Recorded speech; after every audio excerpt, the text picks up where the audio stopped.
The Editor-in-Chief is live in 10, 9, 8, 7, 6, 5, 4, 3, 2,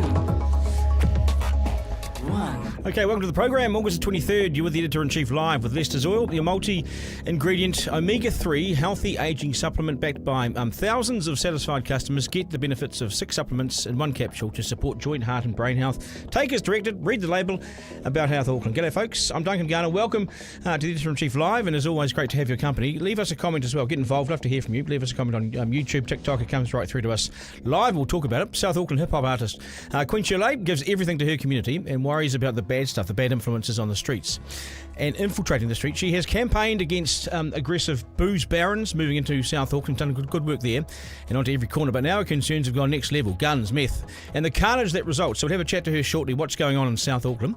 And Johnny Day, sport, razor cuts Leon, but it only raises more questions than it gives answers, doesn't it? So we'll go and look at that as well with JD. It's Miranda's last day, but I don't want to talk about it. I'm in denial. Right now it's the news time with Grace Cocker. Here she is. People are being warned about a costly scam which has emerged in Wellington. It tricks victims into completing tasks under the belief they're in employment.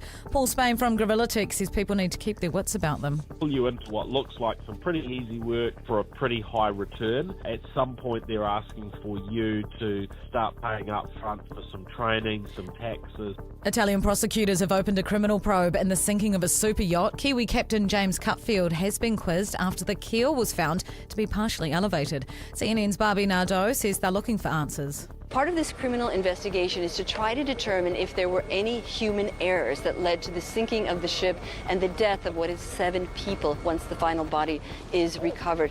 A raid at a West Auckland headhunters gang pad has resulted in drugs, cash and weapons being seized. The money was found stashed in an envelope labelled drugs profit. Police say the discovery of a 9mm semi-automatic pistol is of concern.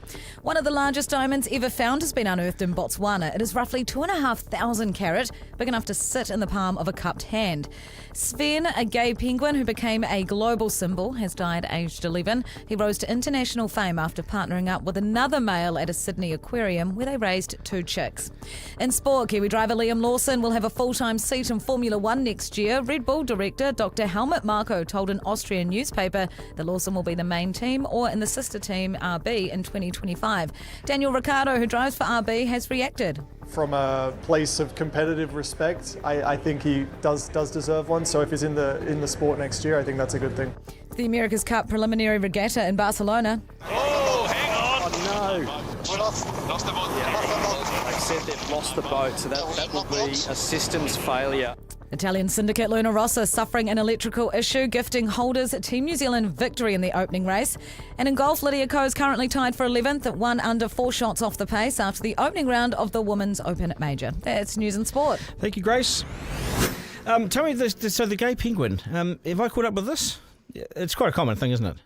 Yeah, and it's he just kind of became a bit of a cultural icon, bit of a symbol that it's kind of in every species, so it's not a weird, like tried to the stigma attached with it and stuff. It's really cool when they raise chicks together. It's, yeah. But how do they know? Do they know that the penguin was gay because they hung out together? Yeah, and they partner off together and raise little families together. Right. And How do they? Do they? Well, I think at the aquarium, well, possibly. Yeah. I think possibly at places like aquariums they might be given. I don't know the ins and outs of how it all works, to be fair, but I think it's like a nice, sad story.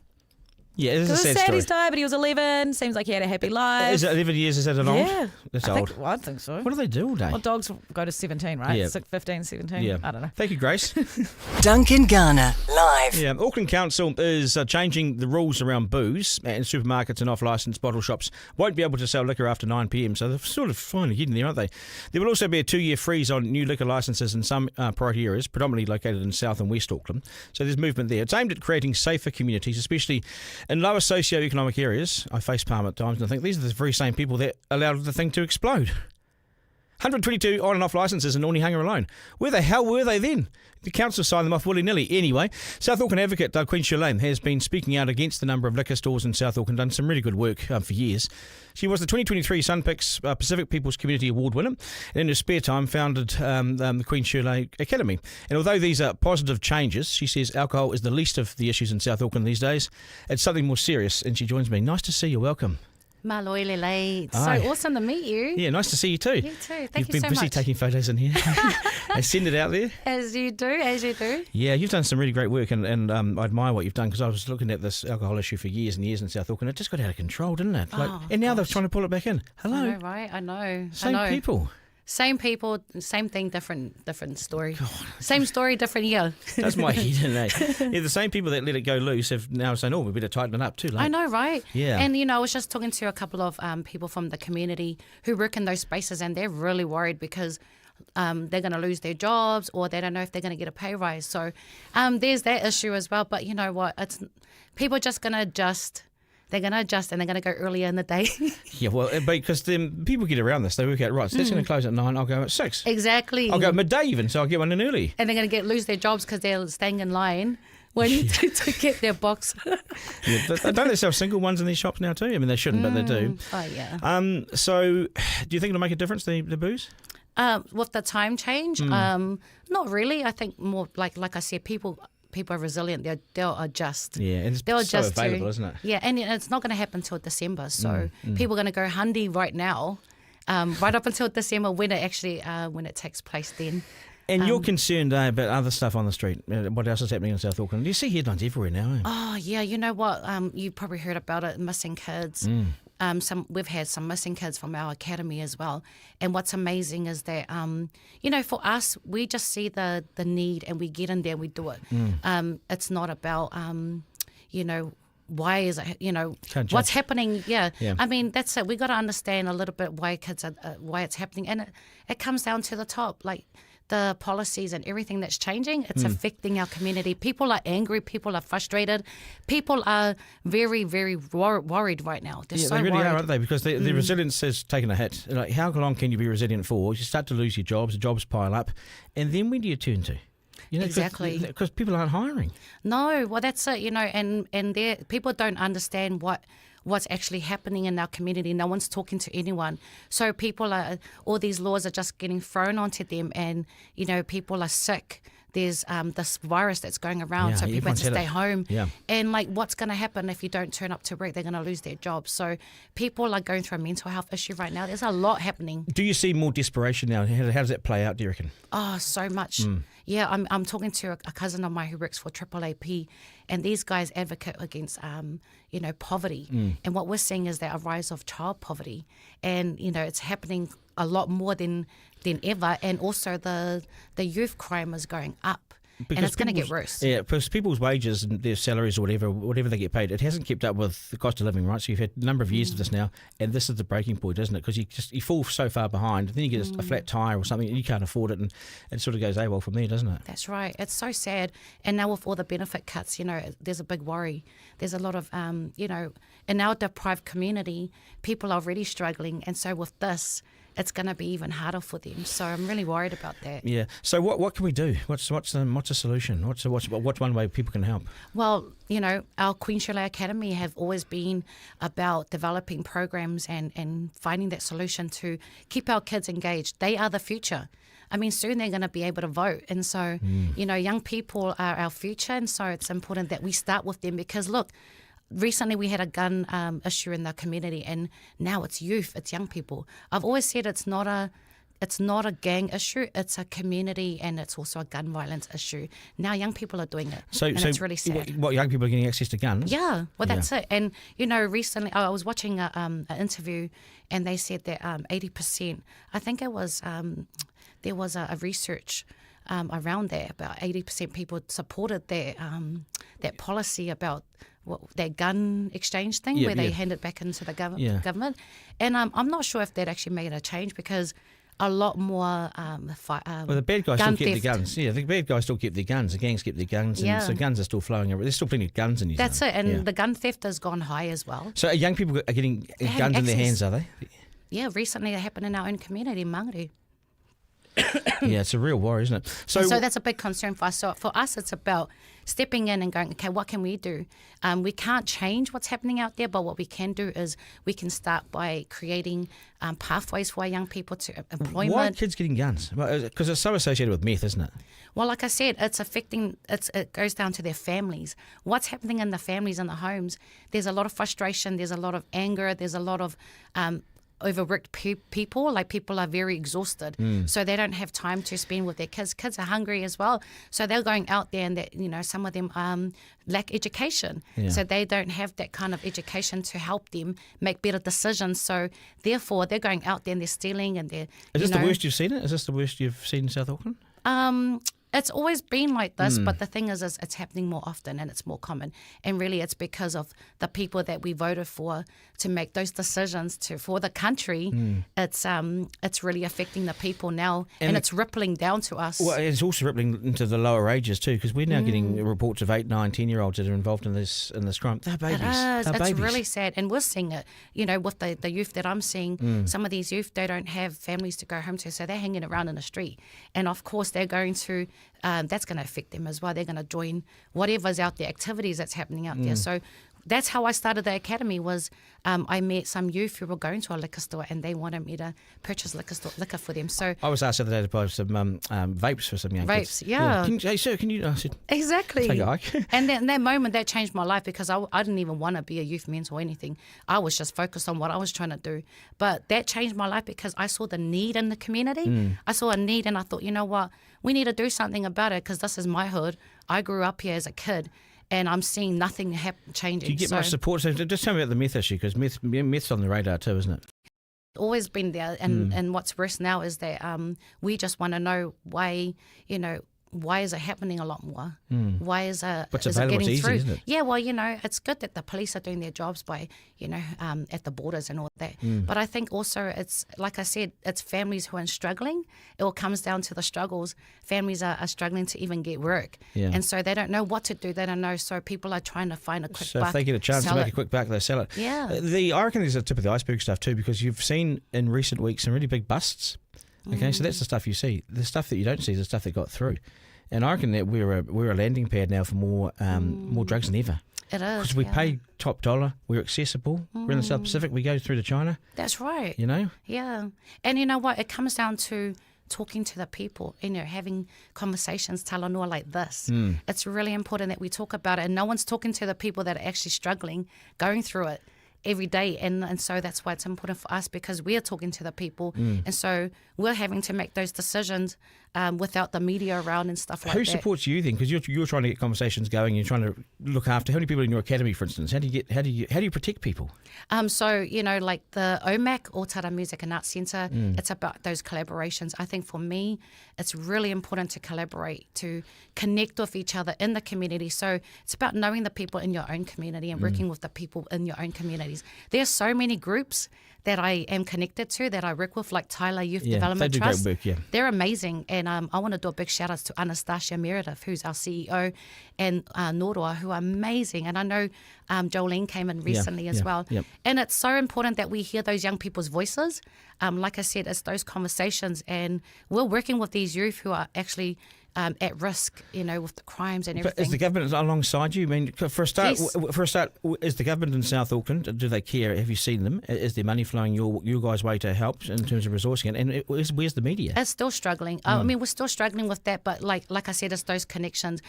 I've had to work around that to try and work with the people who are in those positions, like in council, in those spaces like OMAC and Te Oro. With Clinton, he's, one of my friends who's been amazing, and seeing the work that we're doing and the effects that it has and the impact that it has. It's about working in the community with those kind of people, because no one's going to help us. No one in the government cares about what we're doing. So for me, it's about going around it. So I do want to say thank you to all those council people that have been so supportive. That's good, eh? Yeah, it's amazing. But it's not even about funding. It's about how do we make a change? How do we They need make to be an at the impact? table. I mean, you need these guys at the table, because you can't do it alone. You do fantastic work, but you need That's backup, right. Yeah, well, that's what I was saying about our councillor Lotu Foley. She's amazing, and she's in those decision-making tables, and we can't even be there. You know. So having making sure that we vote when, I know that the local board one's coming up soon, so we have to be able to understand who's out there for us, who's actually being the voice for our community. There's a whole swathe of Aucklanders and New Zealanders who have no idea about South Auckland. They don't go there. They don't make it their business to go there. They have no idea what's actually going on. That's so sad. But they also put money in the city. I know recently it was like 4 million or something like that. They put into the safe. Extra to cops. make it extra. They came from South Auckland, those cops. They took them off the streets in South Auckland, 11 of them, to put them in the CBD. But what about other? No. Yeah, we've got a few I just cops heard now. about it. Yeah, and I was really shocked because I was like, well, that's great. But look at where all the activities happening, I know. Look at the deprived communities where the struggle is real there. We are struggling, families are struggling, and the kids are going out of control because they don't know how to deal with And that. it's desperate measures, right? So They're turn so to meth desperate. and, They're turning to things, and you can't blame them because that's all they know. So until we start to tell and talk to these people, talk to the people that are actually going through it, find out what can we do as a community.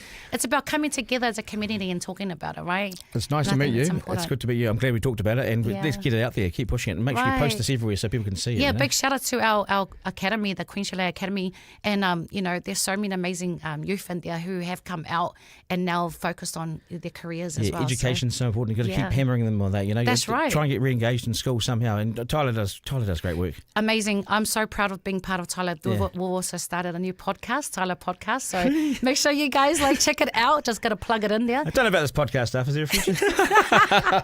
I love your podcast. Thank you so much. You're doing amazing yourself. Thank you for being the voice of our community and our people. We have to. Yeah. Like the media doesn't, there's still the media's there, but we're like half what we were.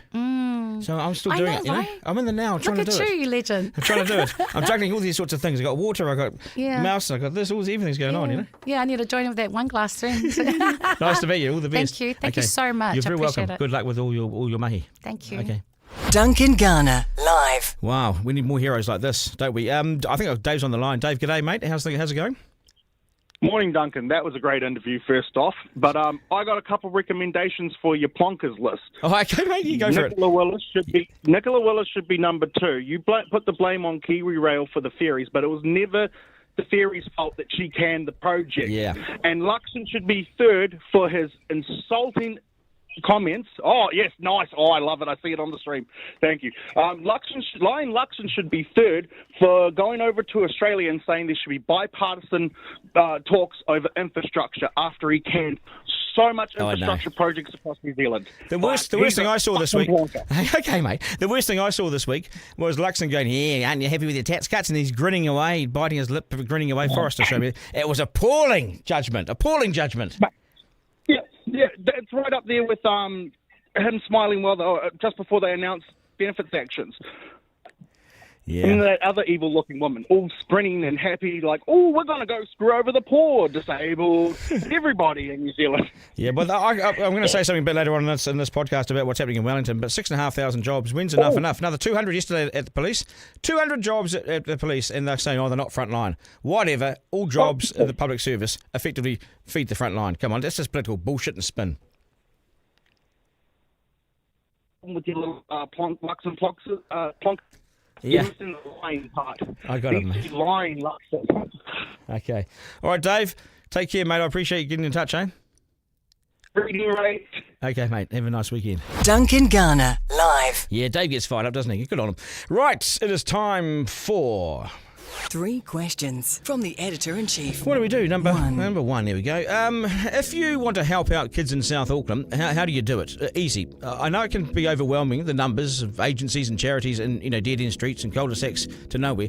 So I fully recommend the Tyler Trust. I know these guys. They are at the coalface. I know the people. They make it happen. And these are good guys. They know how to make a difference, but life is tough for all these charities right now. And when you run off your feet with demand like Tyler is, the last thing you can really do well is fundraise. If you can help a brother or sister out, then give Tyler a shout and a nudge. Every little bit helps. And the last thing we need is Tyler not being there. So thank you very much for your generosity. 2. And number 2 today, speaking of not being there, and this is part 1 of a 2-part series on not being there and departures, but today, Leon McDonald, former All Black assistant coach who lasted 3 hours. Because him and Razor no longer see eye to eye in rugby. Shouldn't this have been picked up when they were at the Crusaders or when they joined up 30 months ago for the AB's job. How much rigour went into whether this partnership actually could work at the top level? But leaving as the team heads to Africa, pretty unsettling. Something tells me the ABs will use it to motivate themselves. At least they didn't lie and say he wants to spend more time with the family. At least they were upfront about it, they just don't get on. 3. I do like that. Right, someone else who's leaving us. Oh my God, not just someone. Person who runs the show. She was responsible for running the pod. I know I say that I'm editor-in-chief, but every chief has another chief in charge. And someone's in charge. And Miranda came on board 4 months ago, and took me in the show by the scruff of the neck, gave it a bit of purpose and planning, and she shook it up. Boxed Forrester around the ears, and put Isaac in a headlock, and got it humming, you see, but she's off.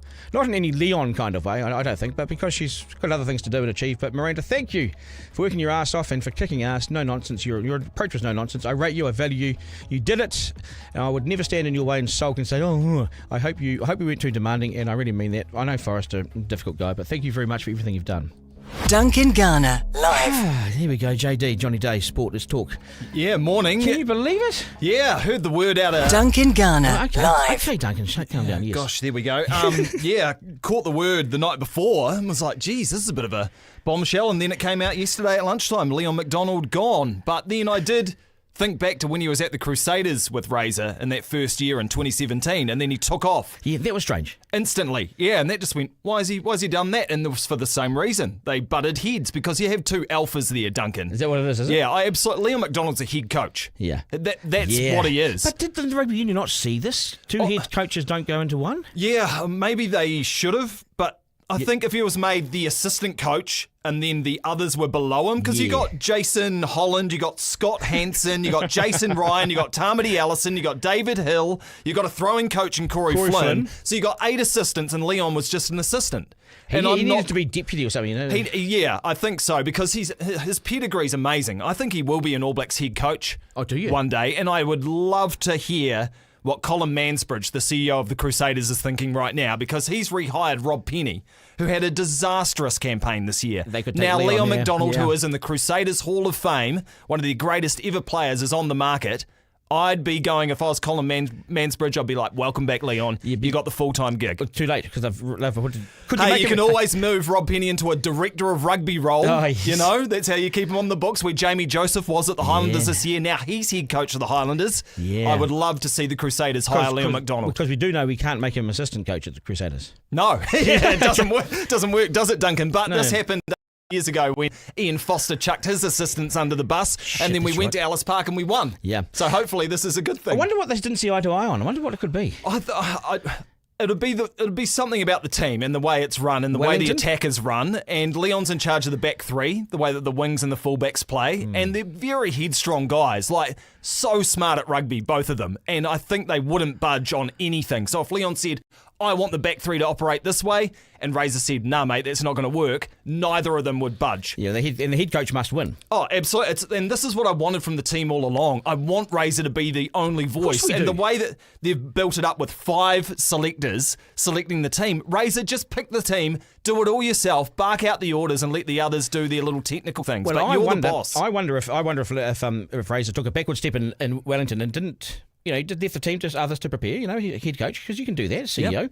Yep. But then he's decided in Auckland, no, man, I'm taking the reins back, and he did it. Yep. And I wonder if there's been a bit of scrap over that, Oh, potentially. Like, these guys know each other you real let me well. down, Leon. They're going they go way back, 20 years, playing together. So they can be honest with each other. You know how you're honest with your mates? You have to be. Yeah. It's like, mate, you're being a dick. I don't want you around my house anymore. Yeah, but it's such a high-profile thing to happen right on the eve as they depart for South Africa. Yeah. I don't think it's as unsettling as people think. We've gone from 300 coaches to 299. Exactly, yeah, exactly. We'll be right and Leon will be right. He's a great coach and he'll be back. Yeah. Okay, Sean Johnson Stadium? Yeah, tonight. Yeah. Last home game for Sean and for Jazz Tavanga and Adam Whanoa-Blake. So 3 guys who have been pretty good for the Wars up against the Bulldogs, who are running red hot. They are, aren't they? Hopefully they can get a win. But Sean Johnson, what does he mean to the Warriors? I think behind probably Simon Mannering, Stacey Jones. Behind or alongside? Yeah, good call, actually. probably alongside Mannering and Jones Mannering as the played, what, greatest 300 ever Warriors. I think the three top Warriors, three top dogs. Yeah. Mannering because he just kept going. Like Captain Mannering, never a bad game, or at least put in every game. Still going at the You'd end. never be like, oh, gee, Simon Mannering didn't try today. No, he's the only one that was Would you? trying. And then Stacey, just the Yeah. little Jones! general, incredible. And then just the way Johnson burst onto the scene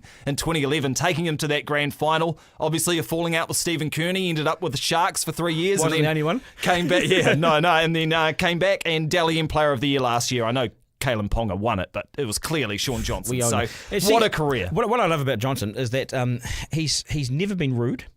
Yep. He's always seemed like a polite, respectful bloke. He could have been rude, because how rude were the fans to him on occasions? But he came back to prove a point, and he came back really well. Yep, he proved it indeed. So he leaves with his head held high, and I'm sure he'll be part of the Warriors moving forward. Is he past it? I think he is. His body is. I'm sure his mind and his skills are still there. We saw it last year, but he just can't get himself a hundy. Well, how can you? You've played so many games. You're 35. 33? 33. Yeah. 33. Lot of games, like 14-year career in the NRL. And brutal, your bodies, Oh, and everyone's smashing him every time he kicks the ball, They still are too. Well done to him, and I hope they get a win for him. So does someone like Johnson go back and play for Hibiscus Coast or something? Nah, mate. Nah. Kayla, his wife, who plays for the Silver Ferns, won't let him with a couple of kids. I'm sure he's got other things to do. We had America's Cup last night, or overnight, which was a bit weird. The preliminary regatta in Barcelona, and Luna Rossa had an electrical issue, which means the boat stops, which is what I don't like about America's Cup. Because these things are robots. Yeah, exactly. Yeah. The only thing that's not powered by electronics is the steering wheel. Yeah. So Luna Rossa, the Italian syndicate, in the water. We don't get a proper race, so we're going to have 2 more races overnight to see how do we where look? we sit. How do we look? I don't know. I don't know, Duncan. I don't have my captain's hat on. I'm not at the bow or the stern or whatever Should side. be out here. I'm still better and twisted. Yeah, we're all bummed it's not here in Auckland. We are now, because guess what the economy needs? A boost. Yes. Guess what? Hospitality, food. Yep, provides it all, doesn't it? Yeah, Wynyard Quarter will be going off. What about Lydia Ko? Speaking of going off, the Olympic champ, she is sensational. 1 under in the opening round of the Open at St Andrews. Ever been to St Andrews? Not this time of year, no. It'd be freezing, wouldn't it? Would be. Yeah, it's always freezing. Yeah. Always blowing. I think it was gusting winds of up around 100 kilometres. What are they doing? Lids is all good. She's 1 under. Tied for 11th, which is good after the opening round, and she's 4 shots off the pace. She's on top of the game, isn't she? What an absolute queen of golf she is. Ramfully Shield tonight. Yeah, so Hawke's Bay versus Northland, the Tunny-Far. And if anyone's got a second team in the NPC, it's always the Tunnies, right? Yeah. Got to love the way they play the game. Why do we love the Tunny-Far? Do we feel sorry for them or something? What is it? A little bit, because they're the battlers, right? North Auckland back in the day, as they used to be, the Going brothers, but they've always played exciting rugby. Rennie Ranger. Expensive rugby, yeah. The Goings. It's that Māori style that you get of just, expressing yourself with Eddie the ball. Dunn, yeah. There we go. What's Portia Woodman's old man? Carpenter Woodman. There we go. Uncle Fred Woodman. Yes, yeah. So just such a proud history in a province who just battles. So would love to see them go to Napier and win the log off Hawke's Bay tonight, but can't see it happening. Yeah, why? Yeah, but Northland, the one of those Berryman. Yes, R.I.P. I know. One of the greats. Absolutely, what a legend. Imagine him and Ranger in the same team. Yes. Just the that would have been fun. Yeah. Didn't he play 1 test for the All Blacks, and then John Hart was like, mate, you got to train harder, so he just jumped on his bike and biked home? Isn't that what happened with Norm Berryman? I think there's something, but all the guys that I know who play rugby, who know him, they say absolute legend of a guy, rest in peace. Yeah, nicest guy ever. So enjoy all this weekend, and Miranda, shout out to you. You've been awesome to deal with. So lovely, and good luck with your next gig. What do we do now? I don't know, mate. Are you running things? Yes. Good luck. Does it be here on Monday? I'll be here. I don't know what's going to be here, though. Thank you, mate, JD. You'll be here, mate. Thank you. Duncan Garner, live. I just want to give a quick update, if we can, to the Wellington story, and I reckon Wellington is fast becoming a zombie town, if we can call it that. Is Wellington dead yet? Not long to go, perhaps, if you're a pessimist. I hope it kicks out this summer, and get out of your slumber, hopefully, Wellington, but I'm really worried, because the jobs keep getting cut. Another 200 jobs went yesterday, this time at Police National Headquarters. Support roles, apparently, back office roles. Nothing to do with the front line, says old Cuddles Costa, the police boss. Yeah, I'm calling him out. All police works front line. This political spin saying shit like that. And it's disingenuous, it has to stop.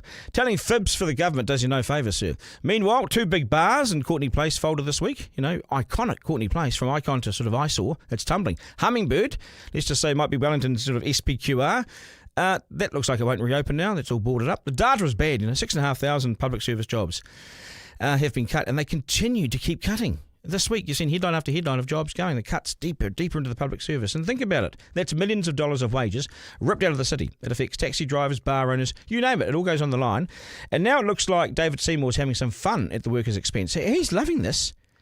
Remember, he wanted twice as many jobs gone, so I wonder if Luxon's now giving him what he wants. He'll be Deputy PM soon. That'll give him some lead in his pencil. And he may go for sort of strike too. And you can't cut that sort of money from a city and for it not to have some kind of impact. You know, we're talking hundreds of millions of dollars of wages gone, yanked from the street and replaced with nothing.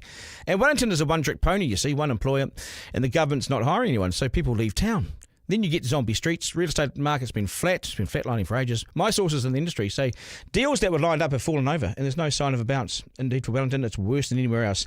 They've had the cost of living crisis, like we've all had, okay? That's Wellington. High interest rates, we've all had that. But for Wellington, they now have the public service collapse and the exodus. It's a Wellington thing, and it's fast becoming a zombie town. What's the future?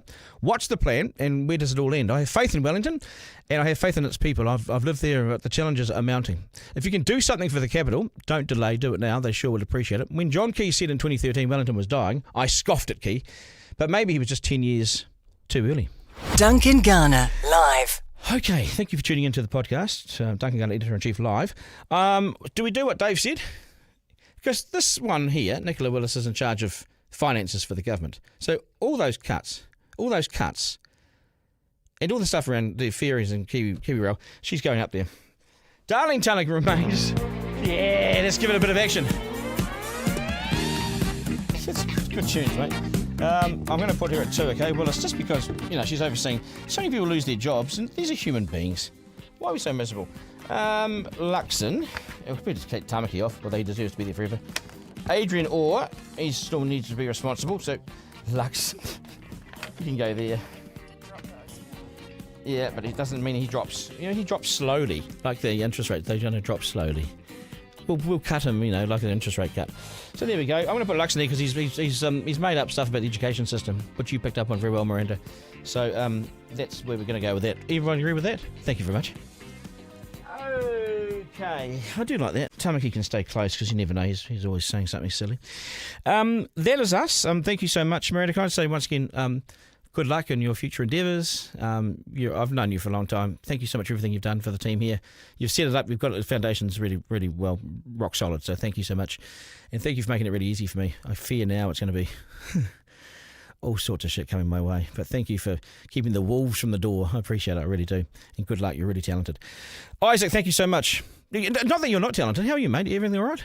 I am great, thank you. Yeah. I am not looking forward to a Monday without Miranda, I'll be honest. No. But You've got Forrester. You can pull him a bit closer, maybe. Yeah, I can't do Miranda's job either. Sorry. Yep. Forrester, you've been quiet. We need good comms from you now, Forrester. We need to really open up and express ourselves, me and you now. Yeah, right. Yeah, okay. Yeah, I can do that. Yeah. Yeah. You can? I'll try my best. Yeah, I reckon you can. Okay, you're a pretty talented guy too. That is us, Duncan Garner, Editor-in-Chief, live with Lester's Oil, the premium New Zealand-made fish oil, supplement backed by a study. Support joint, heart and brain health. Just use the code Duncan for 10% off. Abouthealth.co.nz. Take as directed. Read the label, About Health Auckland. If you call 0800 999 309 right now, there's someone there. They'll monitor the phones. Say Duncan, and you get 10% off. Just like that, and it works too. It's good stuff. That is us. This will be available as a podcast on Rover shortly and wherever you get your podcasts. Thank you all for your feedback and your support, and Dave for your call. I'm Duncan at rover.nz. To my team, Isaac, Miranda, Forrester, Zarina. Thank you guys. We will do this again on Monday minus Miranda. Remember, life isn't a dress rehearsal. There is no curtain raiser. This is it. Get out and enjoy it. We live in one of the best places on earth. Have a great day. Take care, folks. That was Duncan Garner, Editor-in-Chief, live. Missed something on the live stream? Text Duncan to 3598 to listen back on the podcast. Want to get in touch? Call 0800 863 293.